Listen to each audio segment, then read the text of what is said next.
உத்தமர்களுடைய பாதங்களை வணங்காமல் நீங்கள் மீண்டும் தவறு செய்து விடாதீர்கள். மேலே சென்று பாத கமலங்களை வணங்கிவிட்டு வாருங்கள். அதுதான் நற்றால், அதுதான் மானடி. ஆகவே அந்த மானடியை வணங்கினால் நம்முடைய எண்வினைகளும் விடுபடும் என்ற நம்பிக்கையோடு இருங்கள். அடுத்தது ஒரு குறளை சொல்கிறேன். 4வது குறளை சொல்லணும்.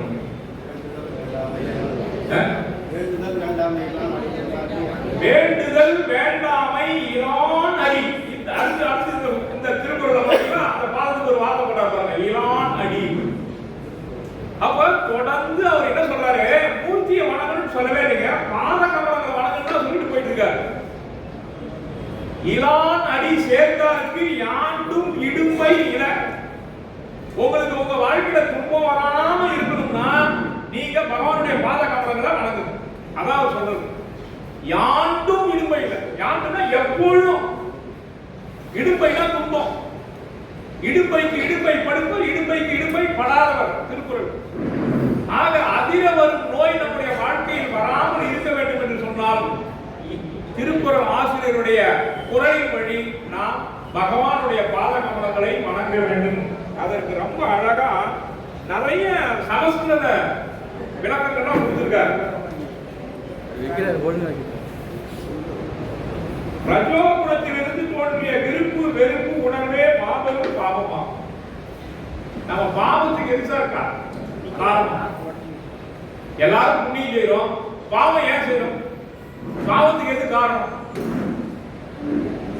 இன்று உலகம், நான் கொஞ்சம் தயவு செய்து நான் சொல்றத கவனிங்க. இன்று உலகம் மனித குணத்திலிருந்து மாறி மிருக குணத்தோடு செயல்பட்டு மிருக குணத்தோடு மக்கள் இன்று உலகெங்கும் பரவி இருக்கிறார்கள். ஆகவே தான் உலகம் எங்கிலும் அமைதி இல்லாமல் போர் நடந்து கொண்டிருக்கிறது.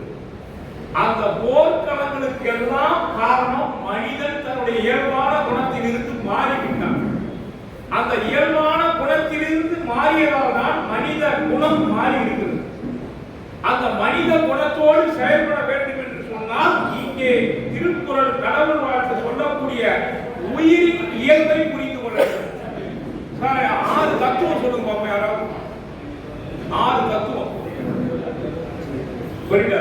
நீங்க யாராவது சொல்லுங்க. 6 தத்துவத்தை சொல்லுங்க சார்.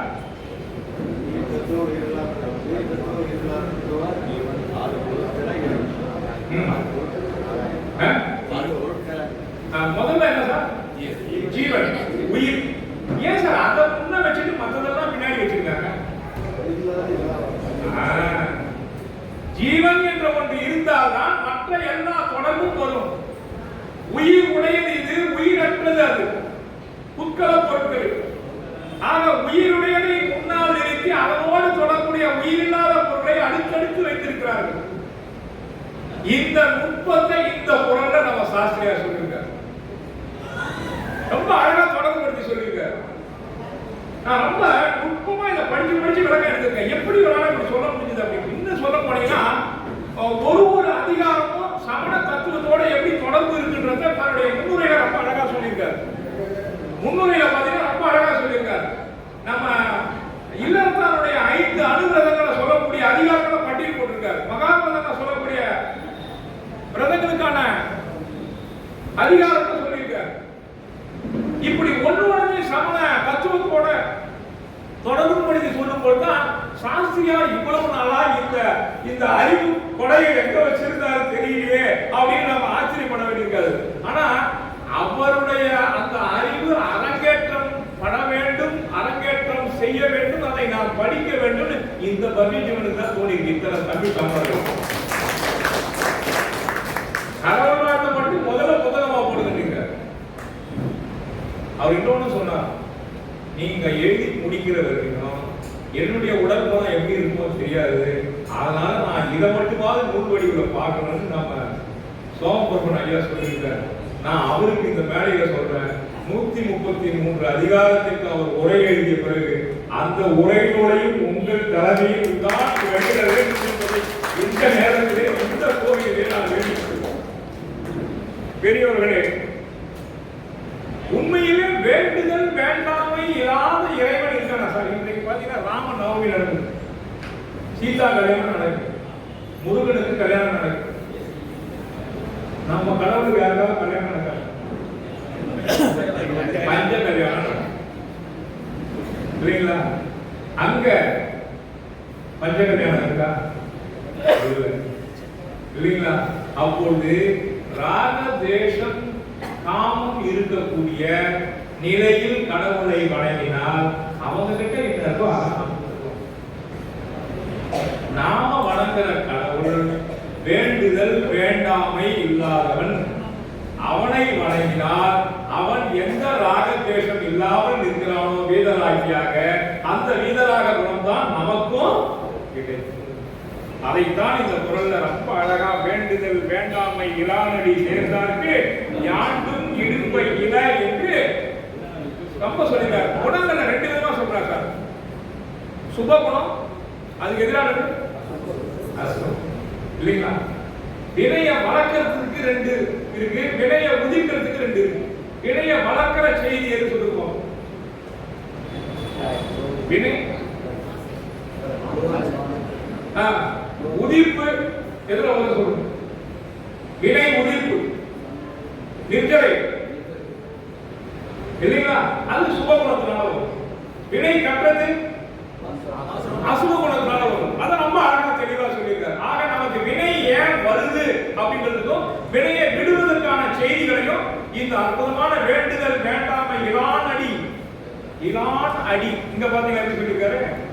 பாதத்தை இலான் அடி சேர்ந்தார்க்கு யாண்டும் இடும்பை இல என்று அழகாக சொல்லியிருக்கார். அடுத்த குறள் தான் ரொம்ப அற்புதமான குறள். சொல்லுங்க பாப்பா யாராவது.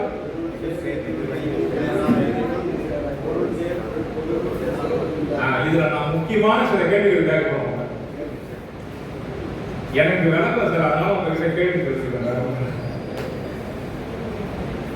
சார். ரெண்டு விதமா வினையை சொல்றாங்க. என்னென்ன வினை சார்?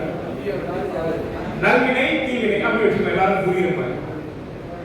திருக்குறள் ஆசிரியர் நாம் நல்லது நடக்கணும்னா நல்வினை நமக்கு இருக்கணும்னா நம்ம படிச்சிருக்கோம். நல்லது செய்தால் நல்லது நடக்கும், அப்ப நல்வினை நமக்கு உதயமாகுதுன்னு நம்ம சொல்றோம். தீவினை நடந்தால் தீவினை உதயமாகுதுன்னு சொல்றோம்ல. ஆனா மொத்த ஆச்சாரியார் ரெண்டு வினைக்கும் சேர்த்து ஒரு வார்த்தை போட்டிருக்காரு, இருள் சேர் இருவினை. எப்படி சார் நல்வினையை இருள் சேர் வினையில கொண்டு போய் சேர்த்துட்டாரு? நல்வினை எப்படி சார் தீவினையாக சேர்ந்து அவர் இருள் சேர் இருவினை ரெண்டுக்குமே இருள் சேரக்கூடிய இருளை தரக்கூடிய வினைகள் ரெண்டும் சொல்றாரு. இது எப்படி ஞானம் சார்? சொல்லுங்க சார். ஒவ்வொருத்தரா சொல்லுங்க.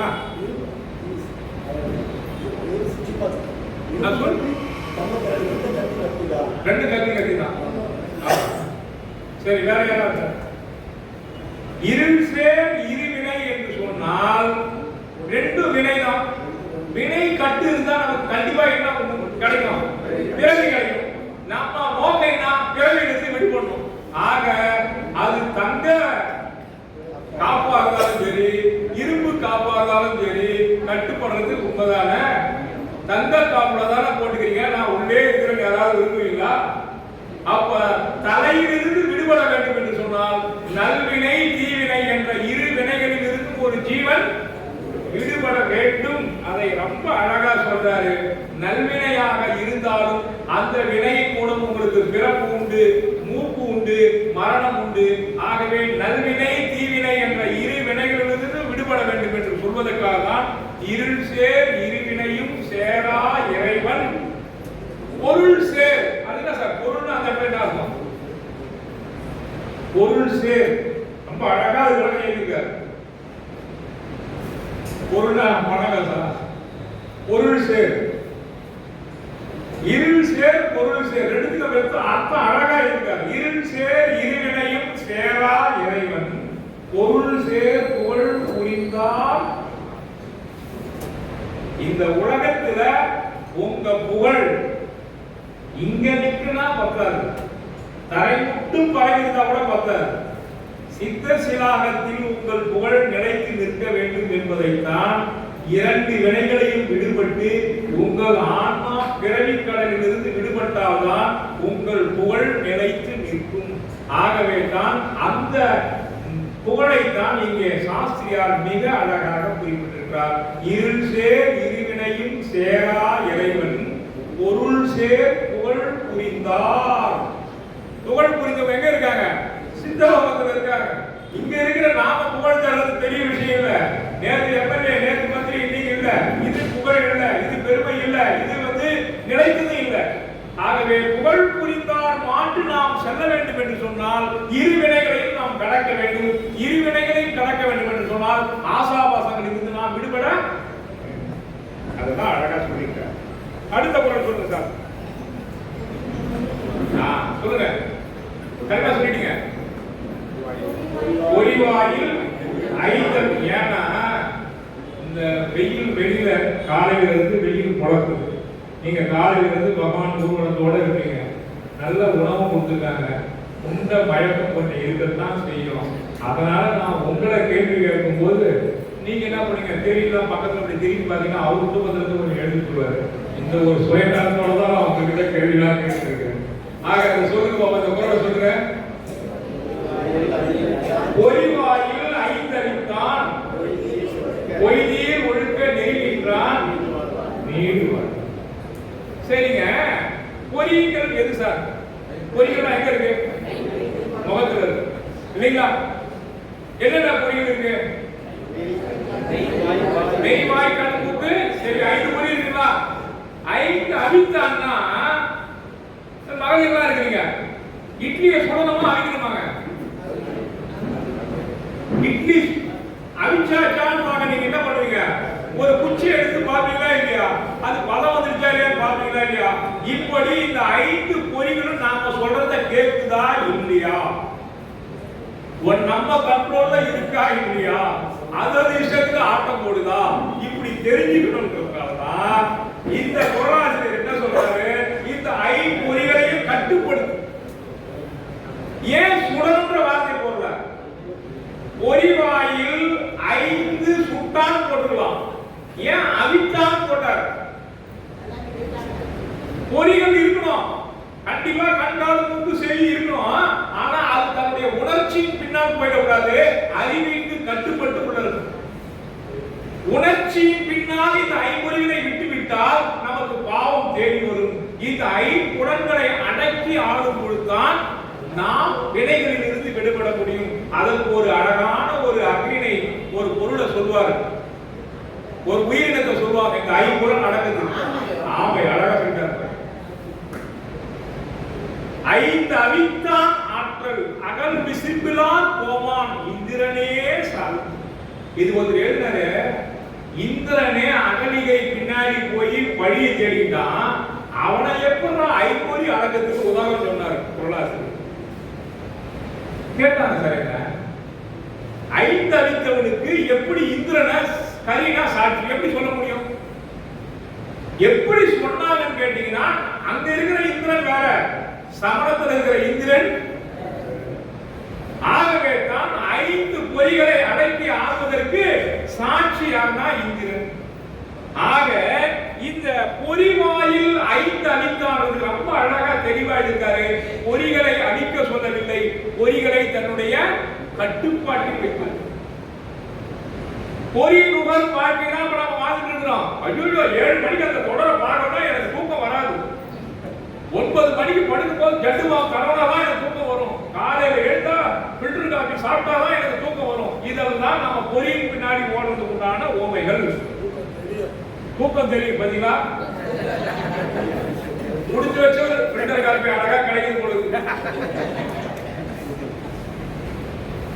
இதெல்லாம் நாம பொறியின் பின்னால் போவதற்கான சான்றுகள். ஆக இந்த பொறிகளினுடைய உணர்ச்சிகளின் பின்னால் நாம் போகக்கூடாது என்பதற்கு மிக அழகாக உதாரணங்களா சொல்லியிருக்காரு. இது இலக்கண பூர்வமும் ரொம்ப அழகா சொல்லியிருக்காரு.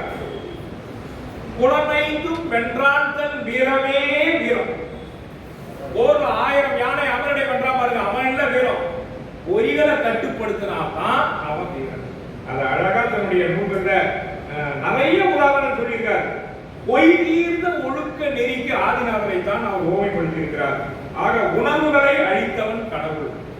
உணர்வுகளின் பின்னால் பின்னால் செல்பவன் மனிதன். கடவுளுக்கும் மனிதனுக்கு என்னடா வித்தியாசம்னா, நம்ம உணர்வின் பின்னால் ஓடிக்கொண்டிருக்கிறோம் இல்லைங்களா? கடவுள் அப்படி உணர்வுகளுக்கு ஒருபோதும் கட்டுப்பட்டவர்கள். ஆசா பாசம் சார், பிள்ளை பாசம் விடுதா இல்லை இல்லைங்களா? ஆகையினாலதான் அந்த உணர்வுகளை கட்டுப்படுத்த தெரிந்தவன் தான் ஐந்தவித்தான் என்பதைத்தான் நீங்க அழகா சொல்லியிருக்கார். பொறிவாயில் ஐந்தவித்தான்.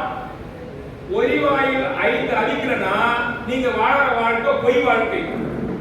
பொறிவாயில் ஐந்தை கட்டுப்படுத்தியவன் வாழற வாழ்க்கை பொய் தீர் வாழ்க்கை. நாம பொய் உள் வாழ்க்கையில வாழ்ந்துட்டு இருக்குமா, பொய் தீர் வாழ்க்கை வாழ்ந்துட்டு இருக்குமான்னு இந்த குறளின் மூலமா நீங்க முடிவு பண்ணிக்கலாம்.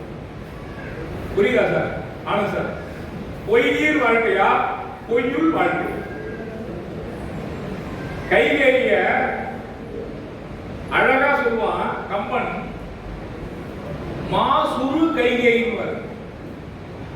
மாசுரு கைகை, மாசரு கைகேயாக இருந்தவர் தன் மகன் நாடாள வேண்டும் என்ற ஒற்றை நோக்கத்திற்காக மாசரு கைகேயாக இருந்தவர் மாசுரு கைகேயாக மாறிவிட்டார். ஆக நாம் அப்படி இல்லாமல் பொறிகளை தன்னுடைய அடக்கத்தில் வைத்துக் கொண்டு பகவானை சிந்தை செய்து வாழ்ந்தோமேயானால் உயர்ந்து செல்வோம் என்பதற்கு பொய்நீர் வாழ்க்கைக்கு உதாரண பொருளாக இருப்பவன் ஆதி பகவான். அந்த ஆதி பகவானை நினைத்து நாம் பொறிகளை இந்திரியங்களை கட்டுப்படுத்தணும் சார், வேற ஒண்ணும் இல்லை. நீங்க வயசு ஆக ஆக நான் ஒரு டெக்னிக் சொல்றேன். நீங்க எதை ரொம்ப விரும்பி சாப்பிட்டீங்களோ, விரும்பி உங்களுக்கு விருப்பமான பொருளோ அதை விடவும். எனக்கு எப்பவுமே கோதுமை உப்புமாவும் பிடிக்காது சார், நான் அதை தியாகம் பண்ணிடுறேன். அதிக தியாகம், அதிக தியாகம் இல்லைங்களா? எதை நாங்க விரும்பி சாப்பிட்டீங்களோ அதை விடவும். எதை விரும்புகிறோமோ அதை விடுவதுதான் தியாகம். எதை விரும்பவில்லையோ அதை சர்வத்துக்கு நாம விட்டுட்டோம்னா அதுக்கு பேரு தியாகம் இல்லை. ஆகவே ஐந்து இந்திரியங்களையும் நாம் அடக்கி ஆள வேண்டும். அதைத்தான் பொறிவாயில் ஐந்தவித்தான் என்ற சொற்றொடரில் மட்டும் ஒரு கருத்து அடங்கியுள்ளதாக அவர் சொல்றாரு. துன்பத்திற்கு காரணமாக உயிரின் வீடு பெற்றுக்கு தடையாக இருப்பது எதுனா அந்த ஐம்புலன் இச்சை. ஐம்புலன் இச்சை தான் நம்ம வீடு பேர் அடையாம தடுக்கும். வீடு பேர் அடையணும்னா இந்த ஐம்புலன்களை நாம கண்ட்ரோல் பண்ணணும். எங்க தாத்தா ஒருத்தர் இருந்தார், அவருக்கு ஊர் ஓரமா இருக்கிற நிலத்து மேல கொள்ள ஆசை.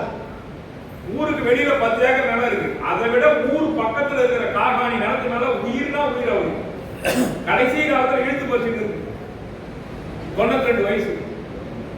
அப்போ நான் ஏற்கனவே சொல்லியிருக்கேன், அம்மா செஞ்சுக்கிறேன்.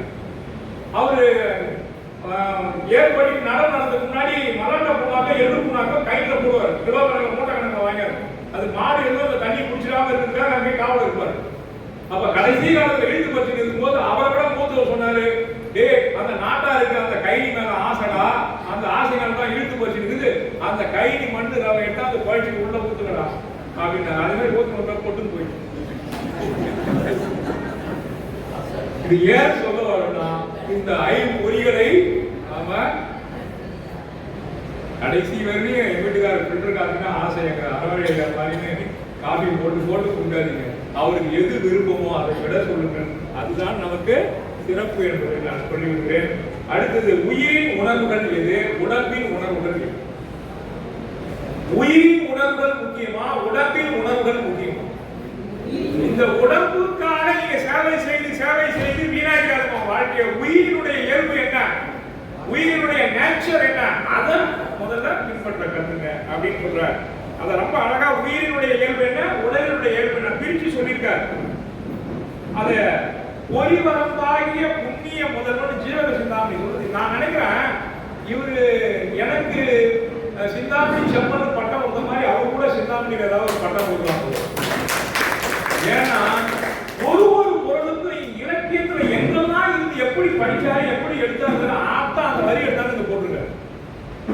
அதனால அவரு மும்மொழி வித்தகர் மட்டும் இல்ல, எல்லா மொழியை காட்டிலும் தமிழை ஆழந்தான் பட்டு எழுதினால்தான் அவரால் முன்னுரையை சொல்லிருக்காரு. எனக்கு தமிழே தெரியாது.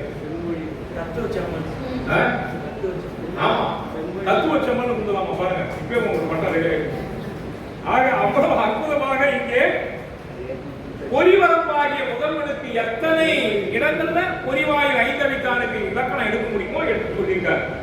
அதுக்கு அடுத்தது பாருங்க, அடுத்த குறள், தனக்கோவை இல்லாதான் தால் சேர்ந்தார்க்கு அல்லால் மனக்கவலை மாற்றல் அறிவு. சார் நான் உங்க எல்லாரையும் கேட்கிறேன், ஓப்பனா சொல்லுங்க, மனசுல கவலை இல்லாம இருக்கிறவங்க யாராவது இருக்கீங்களா? யாருமே இல்லை. ரொம்ப மனக்கவலையோட சொல்றாங்க. உங்க நினைச்சுதான் சொல்றாங்களோ? எல்லாருக்கும் மனக்கவலை. அந்த மனக்கவலையை மாற்ற வேண்டும் என்று சொன்னால் அதற்கு ஒரு அற்புதமான வழியை சொல்கிறார் திருக்குறள்ல. என்ன சார் மனக்கவலை மாற்ற வழி? என்ன? தனக்கோவை இல்லாதாருடைய காலை சேர்த்து விட்டால் மனக்கவலையை மாற்றிவிடலாம். அதை விட்டுவிட்டு இந்த சஞ்சாரத்தில் இருக்கக்கூடிய மக்களை நாம் தேடி சென்றால் மனக்கவலை கூடிக்கொண்டேதான். ஆயிரமா சம்பாதிக்கிற ஆனந்த் எல்லா தொழிலும் விட்டு இங்க வந்து உட்கார்ந்துக்கிறான்னு அர்த்தம். கல்லா போட்டி பக்கத்துல உட்கார்ந்தா கூட மனக்கவலையை மாற்ற முடியல. ஆகையினால அருகன் பக்கத்துல போய் உட்காருன்னு தான் வந்திருக்காரு இல்லைங்களா? ஆக மனக்கவலையை மாற்ற வேண்டும் என்று சொன்னால் தனக்கு ஓமை இல்லாதான். தனக்கு ஓமைனா தன்னோட ஓமை இல்ல, அவனுக்கு இணையா இந்த உலகத்திலேயே யாரையுமே நீங்க சொல்ல முடியாது.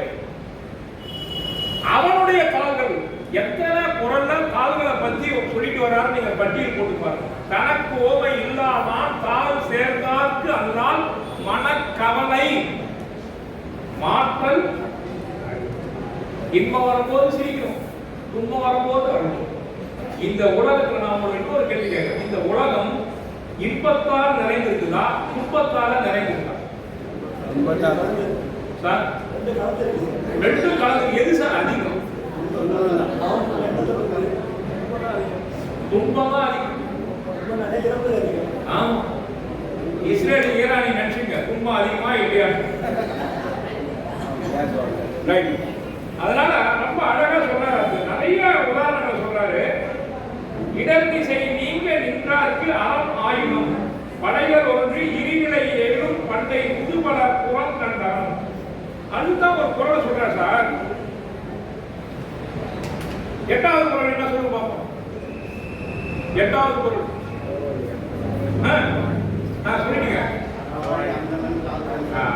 அறவாழி அந்தணன் தாள் சேர்ந்தார்க்கு அல்லால் பிறவாழி நீந்தல் அறிவு. சார் நீச்சல் தெரியணும்னா, ஒரு நீச்சல் கத்துக்கணும்னா நீங்க யாரை கூட்டு போவீங்க? நல்லா நீச்சல் தெரிஞ்ச ஒரு ஆளை எப்படி உள்ள போனாலும் தூக்கி கரையில சேர்த்துவான் நம்பிக்கை இருந்தாதான் அவ்வளவு உள்ள போவீங்க. நீச்சல் தெரியாத ஆளுடே நீ உள்ள போ, கையை நீட்டு காலை அடி சொல்லி சரகால உட்காந்துக்கிறான் நம்பி நீச்சல் போடுறது போவீங்களா? போக மாட்டீங்க இல்லையா? அப்படி பிறவி கடலை நீந்திய கடவுளை வணங்கினால்தான் அவன் எப்படி நீந்தி கடந்தான் என்ற வழியை உணர்ந்தால்தான் நாமும் அந்த பிறவி கடலை நீந்த முடியும். நீந்தாலும் பின்னாடி போய் நாம மாட்டிக்க கூடாது. அதனாலதான் சிலப்பதிகாரம் பொழுது தெய்வம் தெரிவின் தெளிந்தார் போற்றுமின். ஆக பிறப்பாழி என்று சொல்லக்கூடிய பிறப்பாகிய கடலை கடந்தவன் பின்னால் சென்றால் நாமும் அந்த பிறவி கடலை கடக்க முடியும். பிறவி கடலிலே நீந்திக் கொண்டே இருக்கிறவன் பின்னால் சென்றால் நாமும் நம்முடைய வாழ்க்கையை நீந்திக் கொண்டேதான் இருக்க வேண்டும். அதற்கு அழகான உவமைகள் எல்லாம் சொல்லியிருக்கார். உலகம் இருள் கெட விழிக்கும் ஒன்மணி அறவாழி அழகையிலா புனற்கடலை என்று ஜீவக சிந்தாமணியில புத்தி இலம்பகத்துல 425வது பாடலை எடுத்து அதுக்கு சரியா ஒரு இடத்தை போடுறாரு. எவ்வளவு ஞானம் பாருங்க, உண்மையா நான் சொன்னது எவ்வளவு பாருங்க. சரிங்க சார், இப்போ நான் உங்களை ஒன்று கேட்கிறேன். அறவாழி அந்தணன், அற ஆடினாங்க சார், ஆடினாங்க கடல், அறவாழி அறவாகிய கடல். அந்தணன் என்ன சார்? நமக்கு தெரிஞ்சு பிராமணன் அப்படியா? இங்க அந்தணன் என்று சொன்னால் அதுக்கு அழகாக விளக்கம் கொடுத்துட்டார். 2 முறையில பிரித்து கொண்டு சொல்லிட்டார். அந்தணன் என்ற சொல்லு யார் ஒருவன் ஒப்புயர்வற்ற நிலையை அடைந்தானோ அவனைத்தான் அந்தணன் என்று சொல்ல வேண்டும். அப்படி அந்தணனாக இருக்கக்கூடிய கடவுளுடைய மறுபெயர் தான் நம்ம சக்கரம். அடல் சக்கரத்தை கையில ஏத்துற மாதிரி இருக்க கோயில பார்த்துருக்கீங்க. யார் சார் கையில ஏற்றி நின்றுட்டு இருக்கிறவர்? யார் அவர்? யார்? அடல் சக்கரத்தை கையில் ஏற்றி நிற்கிறார். எல்லா கோயிலையும் பார்த்துருப்பீங்க. அந்த ஏற்றி நிற்கிறவர் யாரு? அவர் பேர் அறவாடியா? எனக்கு தெரியல சார். இது அவர் யட்சேந்திரன் பேர் சொல்லியிருக்கார். யட்சேந்திரன் தான் அறச்சக்கரத்தை தாங்கி நிற்கிறான். பகவான் திருவீதி விழா செல்லும் பொழுது அந்த அறச்சக்கரம் அது 8 திசைகளிலும் அறத்தை பரப்பி செல்லும். நான் கூட இவருக்கு அறவாடின்னு பெயர் வச்சிருக்காங்க, எதனால பெயர் வச்சிருப்பாங்க இப்படி அப்படின்லாம் எனக்கு ரொம்ப சந்தேஷம். அவருக்கு ஏன் பெயர் வேற அவரே வச்சுக்கிறது. அது எவ்வளவு அதுல அந்த பெயர் பேர்ல எவ்வளவு ஈடுபாடு இருந்தா அப்பா அம்மா வச்ச பேரை கூட மாற்றி அறவாழி பெயர் வச்சிருக்காருன்னா இவரை விட இந்த நூல் வெளியிடுவதற்கு சரியான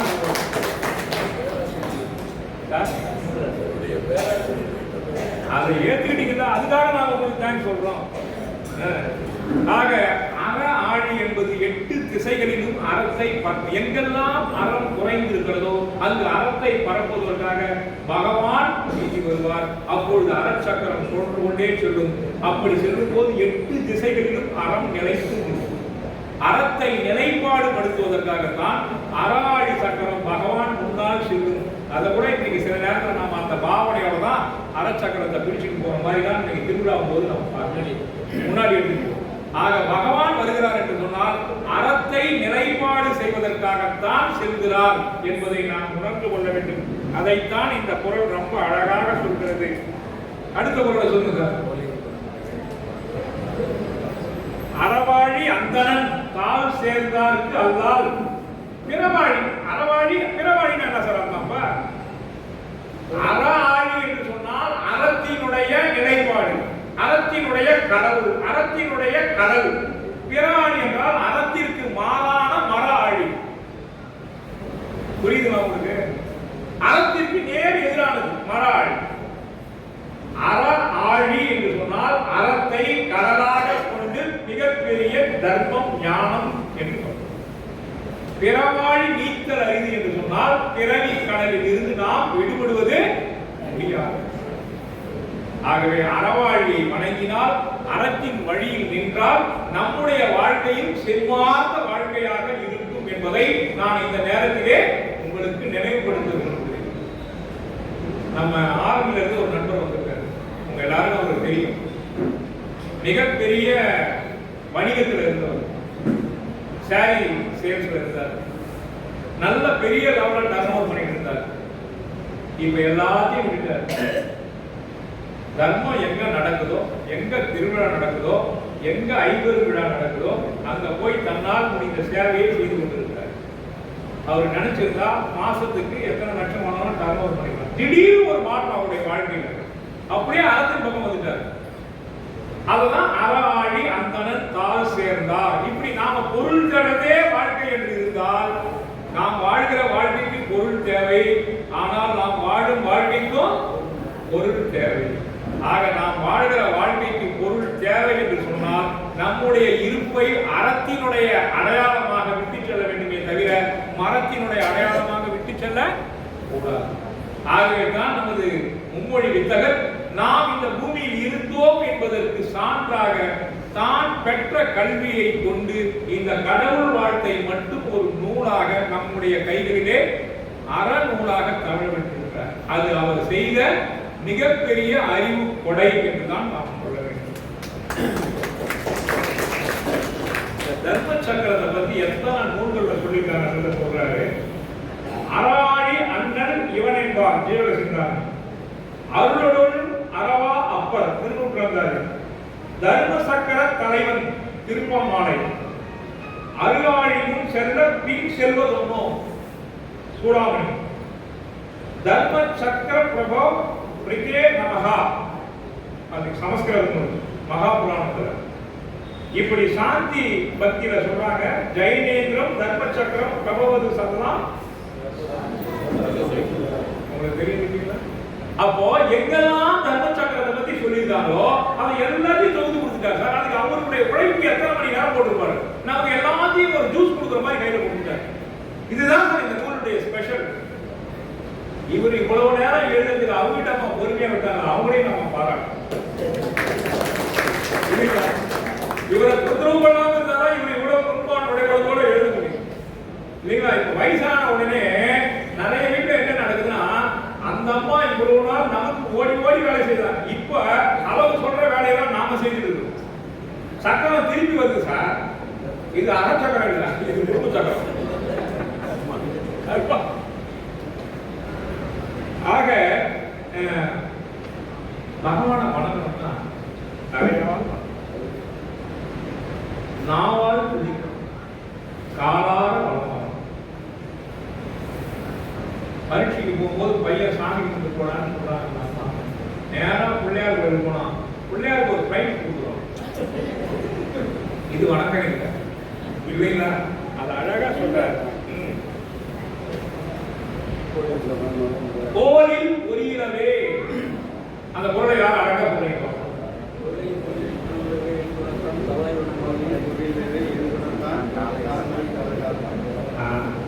கோலில் பொரியலவே,